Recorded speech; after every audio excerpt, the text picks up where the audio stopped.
Your name? Cole. Martin Cole. Your profession? A very important one. I am a literary agent specializing in science fiction. I sell the work of various authors to magazines and book publishers.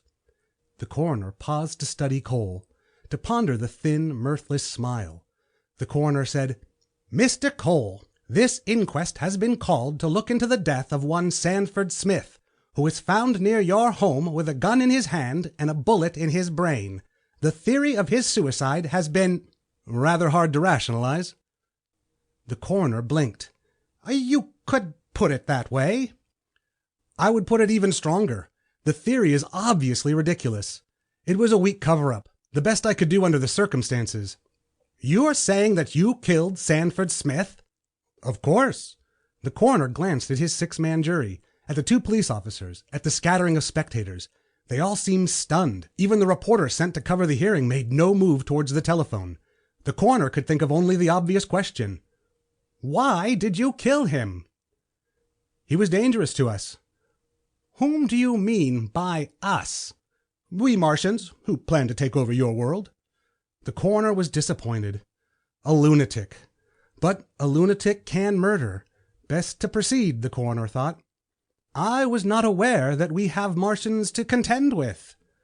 "If I had the right weapon to use on Smith, you wouldn't be aware of it now. We still exercise caution." The coroner felt a certain pity. "Why did you kill Smith?" "We Martians have found science fiction writers to be our greatest danger. Through the medium of imaginative fiction, such writers have more than once revealed our plans. If the public suddenly realized that—" The coroner broke in. "You killed Smith because he revealed something in his writings?" "Yes. He refused to take my word that it was unsaleable. He threatened to submit it direct. It was vital material." "But there are many other such writers. You can't control—" "We control 90% of the output. We have concentrated on the field and all the science fiction agencies are in our hands. This control was imperative." "I see." The coroner spoke in the gentle tones one uses with the insane. "Any writings dangerous to your cause is deleted or changed by the agents." "Not exactly. The agent usually persuades the writer to make any such changes, as the agent is considered an authority on what will or will not sell." "The writer always agrees?" "Not always. If stubbornness is encountered, the agent merely shelves the manuscript and tells the writer it has been repeatedly rejected." The coroner glanced at the two policemen. Both were obviously puzzled. They returned the coroner's look, apparently ready to move on his order.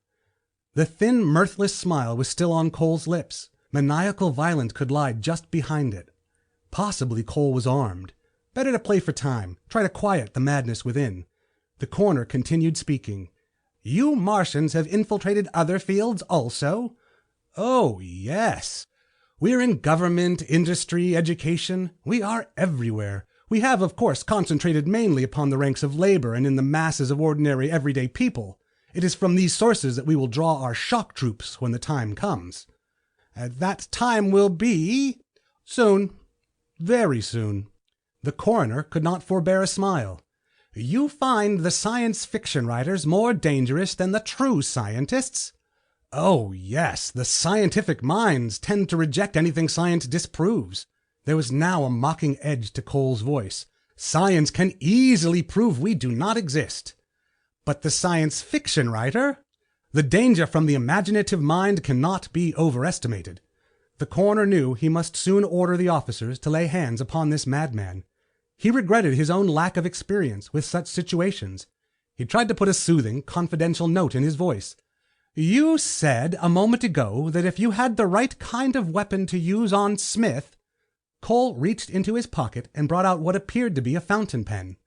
"This. It kills instantly and leaves no mark whatever. Heart failure is invariably stated as the cause of death." The coroner felt better. Obviously, Cole was not armed.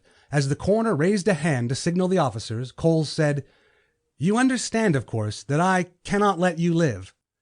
"Take this man into custody." The police officers did not move. The coroner turned on them sharply. They were smiling. Cole pointed the fountain pen. The coroner felt a sharp chill on his flesh. He looked at the jury, at the newspaper man, the spectators. They were all smiling cold, thin, terrible smiles. A short time later, the newspaperman phoned in his story. The afternoon editions carried it. Coroner Bell dies of heart attack. Shortly after this morning's inquest, which resulted in a jury verdict of suicide in the case of Sanford Smith, Coroner James Bell dropped dead of heart failure in the hearing room of the county building. Mr. Bell leaves a wife and